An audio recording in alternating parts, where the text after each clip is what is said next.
Indian സ്വാതന്ത്ര്യ സമരത്തിന് സ്ത്രീകൾ നൽകിയ സംഭാവനകൾ വളരെ വലുതാണ്.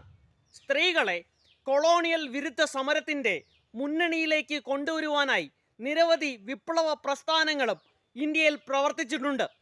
അതിൽ ഏറ്റവും പ്രമുഖമാണ് 1920കളുടെ അവസാനം രൂപീകൃതമായ ഛാത്രി സംഘ്. കൽക്കത്ത കേന്ദ്രീകരിച്ച് പ്രവർത്തിച്ചിരുന്ന ഛാത്രി സംഘിലെ അംഗങ്ങൾക്ക് ലാത്തി, തോക്ക് തുടങ്ങിയ ആയുധങ്ങൾ കൈകാര്യം ചെയ്യുവാനുള്ള പരിശീലനം നൽകിയിരുന്നു.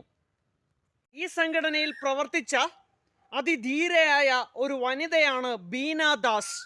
ഇവരെ അഗ്നികന്യക എന്നാണ് വിളിക്കുന്നത്. ബംഗാൾ ഗവർണറായിരുന്ന സ്റ്റാൻലി ജാക്സനെ വധിക്കാൻ ശ്രമിച്ചത് ബീന ദാസ് ആയിരുന്നു. 1932 സംഭവം. പ്രീതിലത വധേദാർ, കൽപ്പന ദത്ത എന്നിവരും ബീനാദാസിനൊപ്പം ഛാത്രി സംഘിൽ പ്രവർത്തിച്ചവരാണ്.